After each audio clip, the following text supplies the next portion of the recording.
Hey guys, this is Frozen Things Steve is here, and welcome back to another movie review. And today, I'm gonna be doing our review on Furious 7.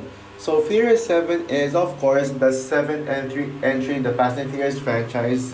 Came out in the year 2015 and is directed not by Justin Lin but by James Wan. Yes, the same director as known as for the Conjuring films and Aquaman, and stars Vin Diesel, Paul Walker, Dwayne Johnson, Michelle Rodriguez, Jordana Brewster, Tyrese Gibson, Ludacris, Lucas Black, returning from Tokyo Drift, the Fast and Furious movie we don't talk about.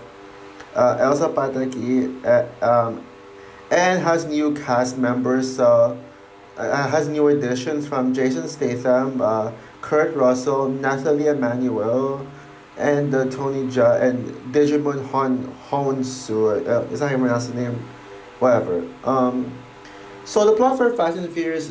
So the plot for Furious 7, it tells the story of Dominus Gru, who thought they have already left the criminal life, mercenary life behind. They returned safely to the U.S. from London, but then just when they thought that they already fully defeated Owen Shaw, their lives are still in danger by Owen Shaw's older brother, Jackard Shaw, who is the villain in this film. He comes after Dominus' family to seek revenge for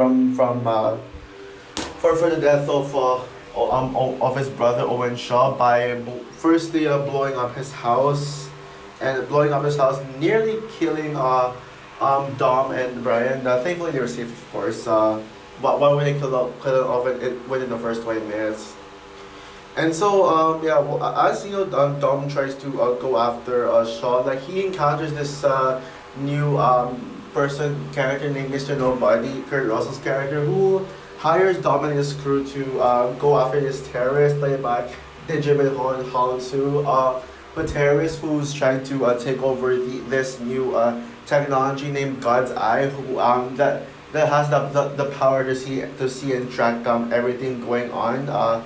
Basically, it has access to every single security cameras, and it can like have facial and audio hearing recognitions. And then they go on a mission to save this hacker named what's her name, shoot, wait, the one played by Natalie, oh yeah, Ramsey. Like, I think I should remember that name because it's Ramsey. Her name's Ramsey, as in like Gordon Ramsay. A huge fan of him, by the way. And but anyway, back on topic. So they must save Ramsey after getting kidnapped by Digimon Hansu's character, um, and then they use her to be able to retrieve God's Eye and be able to keep it safe. So they have two missions: save the Golden Eye from Digimon Hansu's character and and defeat Deckard Shaw. I guess they're using it to track down Deckard Shaw, I believe, but I don't know if that's really what happens. But that's just on how I understand it. But so yeah, as you all know, after a couple of months after Fast and Furious 6, Paul Walker has unfortunately passed away. They did start I heard that they started filming the first few minutes with Paul Walker, but then after his passing, his brother had to take over for him, and I believe they kind of CGI'd his face to make it look realistic. And I'll just straight up say right now, just my quick thoughts. I won't mention it throughout the review, but I'll just say the CGI on Paul Walker's brother's face to actually look like Paul Walker is actually it is actually really good. And from what I heard, from what I know, they actually changed the ending to honor Paul Walker's death. That wasn't really how it was going. The ending wasn't the original ending. But it was just added to honor Paul Walker's death because they were really planning on making it the conclusion to Brian's character. But Furious 7 is actually the most critically has the highest rating from critics with an 82%. Yeah, it's higher than Fast Five at 77%. Even though Fast Five is still unanimously considered to be the best Fast and Furious movie. And yes, people, it's all been leading up to this movie right here. This particular movie, that this absolute gem that I'm about to talk about, and I for sure can't wait to do it because yeah, if you know me so well, you already know Furious 7 is my favorite Fast and Furious movie, period. Ever since I saw this franchise for the first time, this has always been my number one favorite Fast and Furious movie, and it has not changed ever since. Yeah, it has not changed at all. And and yeah, so of course I eventually rewatched this. I actually watched this the most times out of the Fast and Furious movies. Even when I'm not actually rewatching this leading up for a marathon, when I'm just in a mood for some Fast and Furious, I eventually watch this movie. And yeah, I eventually rewatch it when I'm in the mood for some and movie, and not just emotional but also a movie with movie that's bombarded with action scenes. Yeah. But on this recent rewatch, I will admit though, I kind of slightly overpraised it. No, not to the point that I decline my thoughts on this film. I mean, it still is the best Fast and Furious movie to date. But although when I rewatched this movie back then, when I saw this movie, I gave it a 10 out of 10 and said that this was a masterpiece and one of the absolute best movies in 2015. Like I was treating this like it was one of the best movies ever. But to be fair, guys, I don't think it's the best of the best. I don't think it's a flawless movie, but don't get me wrong. Yes, like what I said, it still holds up to this day as the best Fast and Furious movie. It just is not a perfect movie, and yeah, so I definitely have one issue with the film, one clear weak link with the film, and that is Digimon Hansu's character. Yeah, his villain. Now, yes, people. I think Digimon Hansu is a decent villain. I do like him in Guardians of the Galaxy. That's probably his best role for me, and also the Wizard Shazam. But so it actually makes sense for him to be in the Fast and Furious movie. However, the material he played and the character himself, honestly, his villain character was really unnecessary. Like, we honestly did not need his character. I mean, now yes, we definitely needed the God's Eye uh, we definitely need the God's Eye plot line. Yes, because the movie just needed more. The plot needed more than just I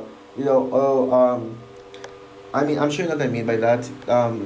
It needed more than just bad guy taking revenge for the villain in the last film there. So I think the God's Eye actually it was kind of a good storyline. It was a good storyline, but I think with Digimon Hansu's character, in this movie,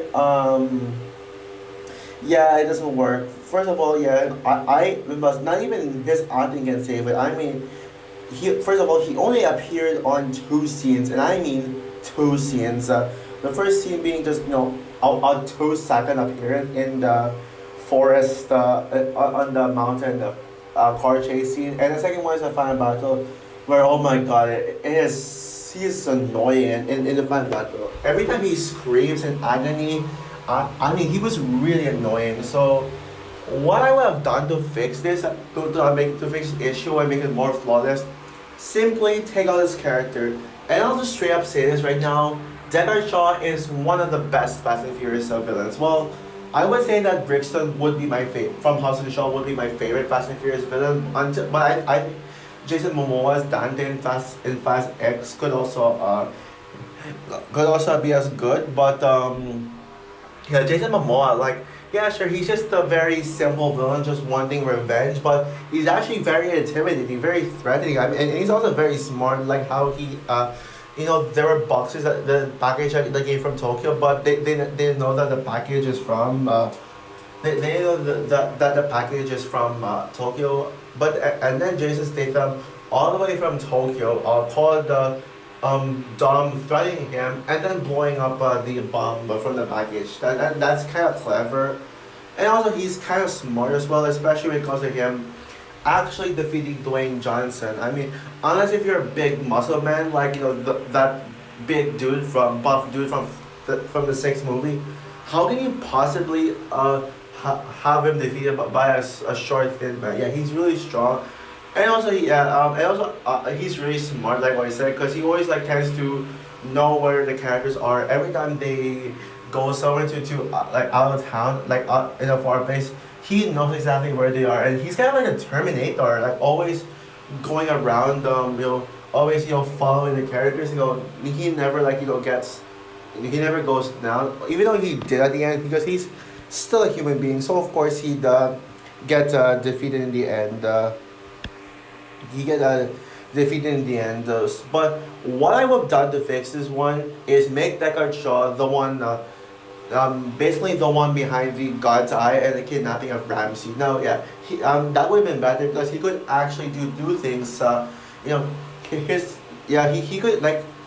I think what could have done is he could have been like intended to work for God's Eye project, to be able to actually want it for his own like own work, and he kidnaps Ramsey for it. But then when he found out that Owen Shaw was killed, he like we got Deckard Shaw actually now doing his second mission to get revenge on the team. While Mr. Nobody's chasing after God's Eye. That would have been so much better, but no, we got Digimon Hans, who's unnecessary pointless villain to do it. But that was my one and only flaw in the movie. The rest of the movie, everything that this movie gets right, it is phenomenal. Like everything in this movie is perfectly executed. Before I get to this, I actually forgot to mention to you guys that I actually saw this movie in theaters. Yes, people, this was the first Fast and Furious movie I saw in theaters, and yeah, maybe I might be biasing, calling this the best one just because I saw it in theaters, but I mean, it truly is the best Fast and Furious movie. And this is even the first Fast and Furious movie I ever saw in my life. I didn't see any of the older Fast and Furious movies before this one. I just saw this just because I wanted to, but I was able to get it. I mean, it's not really a movie where you can like where you need to like try to understand it. It's just a movie to feel it. But yeah, onto my positives.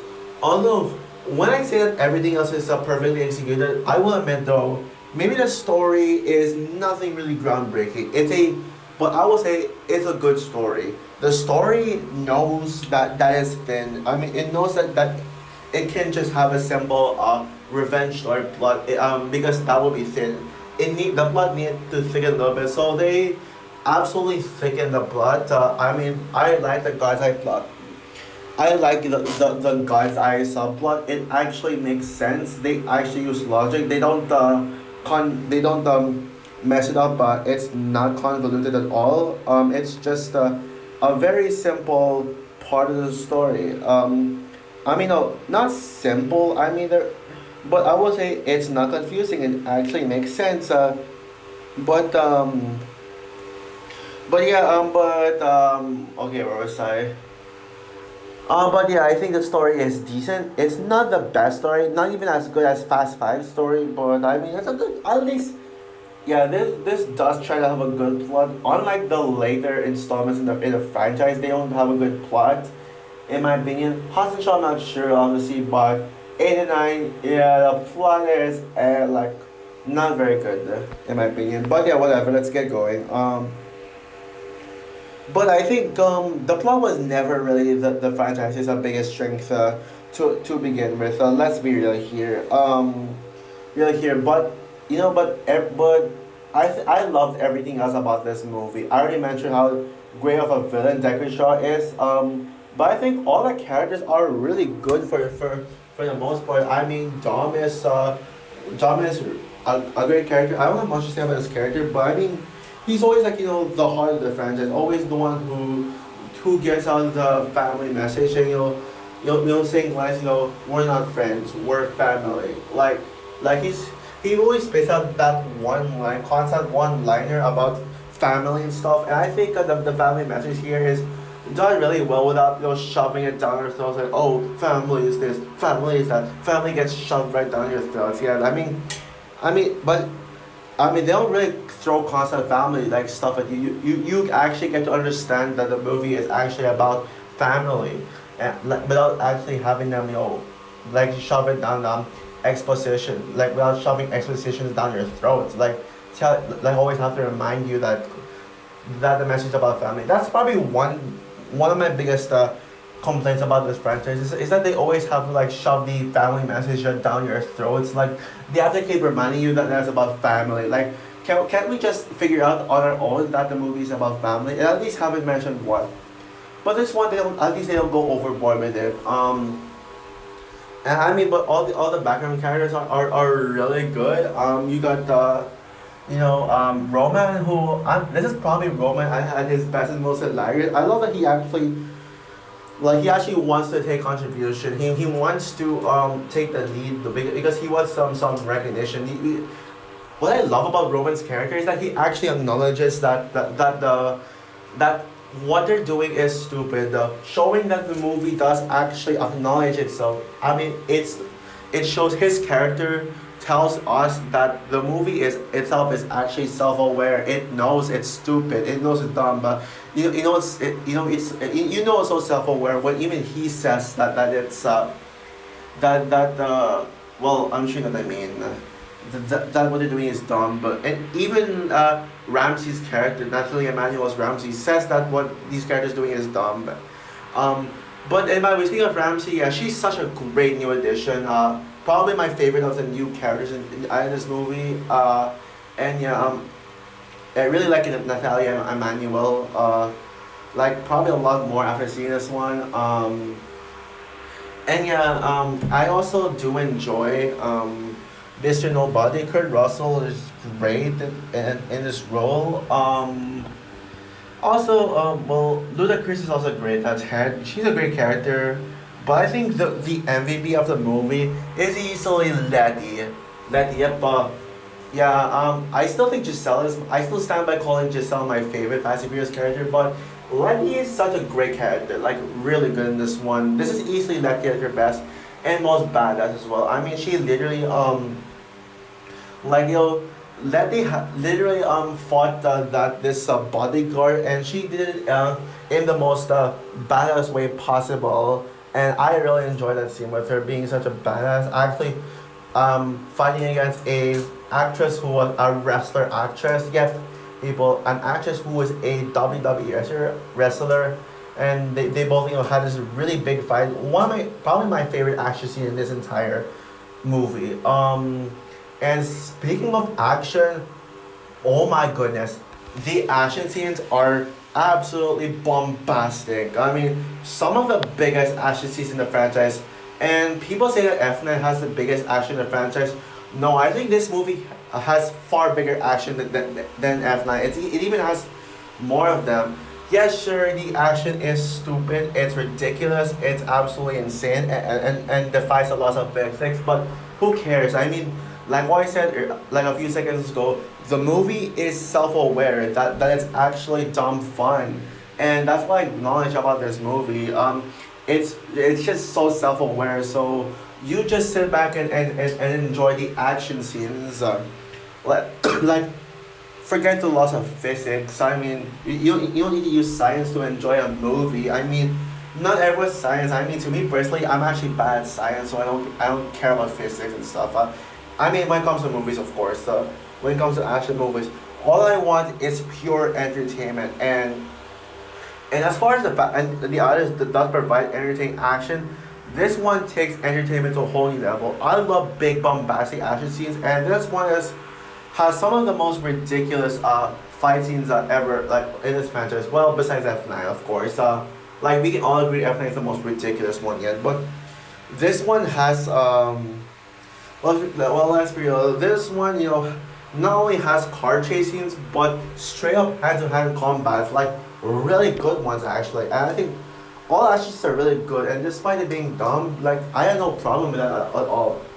So the first action scene in this movie was basically Hobbs versus Shaw. Their first encounter, their first fight, where Shaw literally took down the Hobbs big time, and Hobbs was centralized. No, Hobbs was hospitalized. As arguably the strongest Fast and Furious character, I mean, seeing Hobbs get beaten down and hospitalized really says something about how strong of a villain Deckard Shaw is. And now we get the first big action scene, the forest one. And I mean, I think there were like 3 or 4 action scenes in the film, but literally most of the action scenes are literally extended to like 30 minutes. Yeah, I mean, the action in this movie feels like MCU level, like big in scale, like almost like the final battle in the first 2 Avengers movies. That's how big of an that's how big of action scenes that this had. Like the mountain car chase scene literally lasted for almost 30 minutes long, and it's filled with such bombastic and badass action scenes. I mean, you literally got Brian getting in the car with this Asian martial arts guy villain who was literally him versus the martial arts guy. Such an amazing action scene. Like it's just so well choreographed. And that's the thing. This is the best choreographed action in the franchise, and no doubt about it. And then we get probably this iconic shot of Brian running out of the bus, when the bus is about to fall, Brian just runs up and then jumps and lands on Letty's car. That's actually one of the most iconic scenes in the franchise. Like every time people talk about the Fast and Furious moments, that one will always come into mind. Well, that and the one later I'll mention, but yeah, that one. And then we also get this small action scene towards the end with how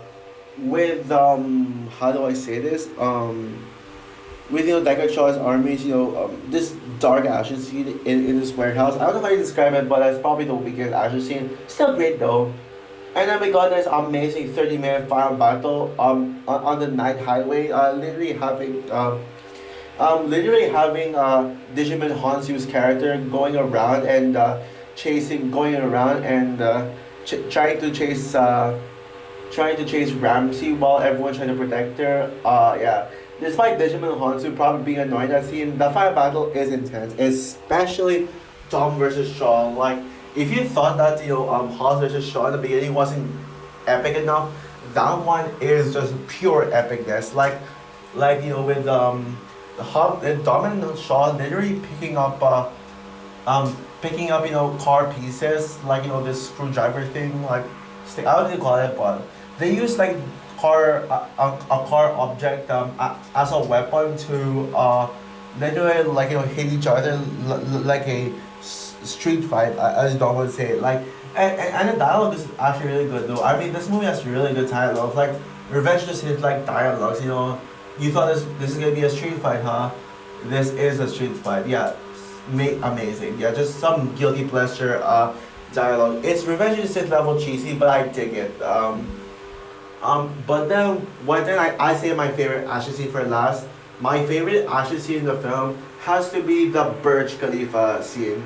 Now, yes, I already mentioned the Letty versus the bodyguard women. What was my favorite action scene in the whole film? But it doesn't just end there. One of the best moments and most insane moments of the film doesn't end there. Yeah, I mean, not only did we get that scene, it followed up by basically throughout the Burj Khalifa scene, these characters have different missions as they're trying to not get caught. So you're really worried about them, but you're really rooting for them to get away from the cops before they get caught.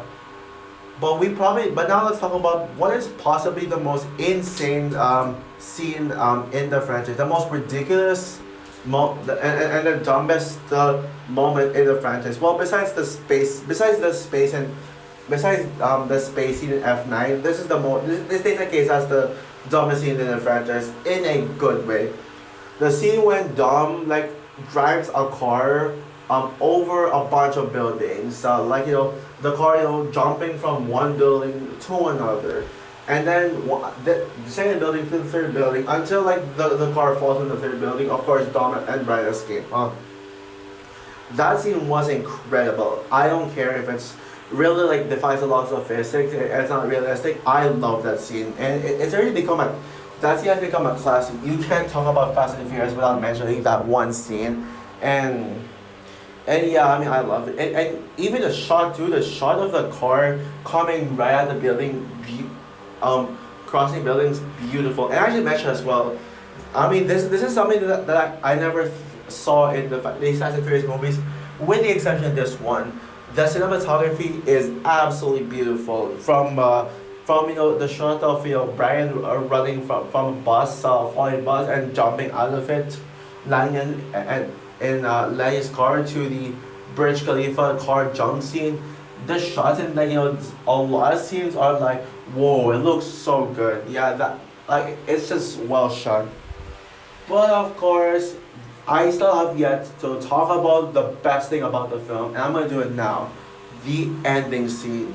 Wow, what a phenomenal ending scene that was. It was so beautiful. Like, yeah, so emotional. Like, it is a perfect send off to Brian's character. So yeah, basically the ending was just seeing the family on the beach and and entirely focusing on Brian.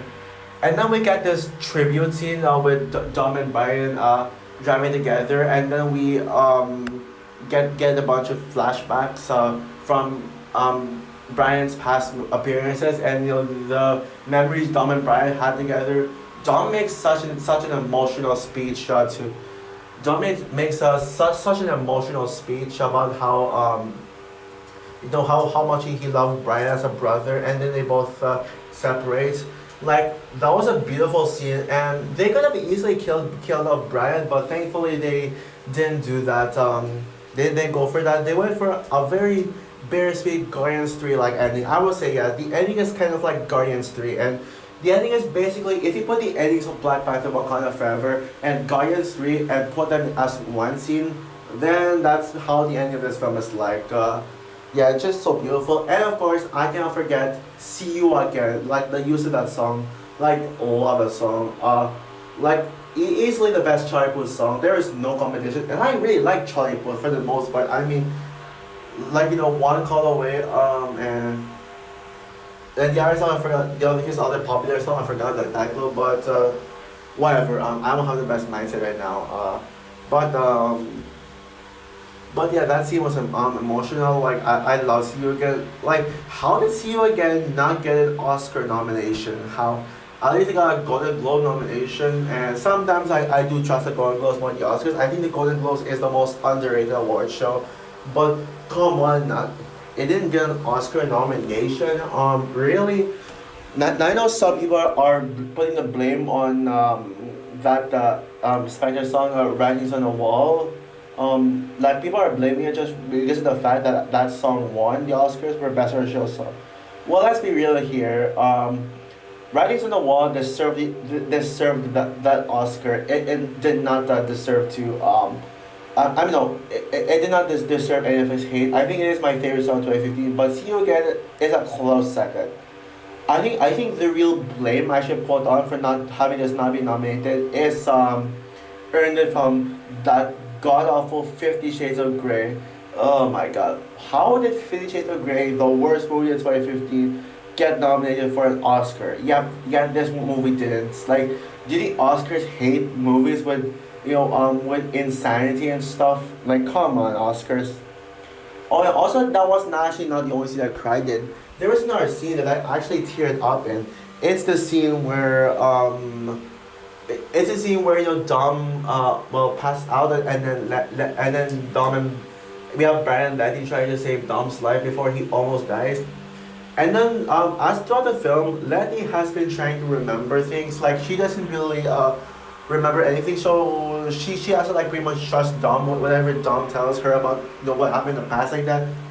But then there's a scene where Dom was about to almost dies, and then Letty was desperately crying, wanted to bring him back, hoping for him to come back, and then Letty pretty much and then in that right moment, Letty actually remembers, like gets her memory back, and she even talks about her past and like talks about how they both met for the first time. They got married. Yeah, that really teared me up, man. That was emotional. So overall, Furious 7 is easily the best Fast and Furious movie. Like, I am not gonna change my opinion on that. Yes, I would say that maybe Fast X could potentially top this, has potential. Um, well, at first I thought that movie had potential, but but after rewatching this movie today, I gotta be honest with you guys, I think it's gonna be hard for Fast X to top this. I'm starting to doubt that Fast X will top this as the best Fast and Furious movie, but then again, maybe it could actually be my favorite. Maybe Fast X Part 3, like the real final chapter to this franchise, could become my favorite Fast and Furious movie, but who knows? Anyways, but yeah, Fast and Furious 7 is my favorite. This movie is just phenomenal. It's not a 100% perfect movie, mainly because of Digimon Hansu's character being completely unnecessary and pointless in the film. But other than him, the rest of this movie is amazing. From the decent but not out making blood to pretty much the franchise's best and biggest and best action scenes to the really good characters, old and new, and the emotional impact this movie had, honoring Paul Walker's death and giving Brian a perfect send off to his character. Yeah, this movie. I mean, I will forever defend this movie. I know there's some people who are saying, "Oh, it's people will like it just because the ending is actually not very good." But come on, let's be real here. This movie, even on its own, without actually just saying, "Oh, this movie's so good because of the ending," it's still really good. This is probably the Fast and Furious movie I go back to the most, like with this really bombastic action scenes here.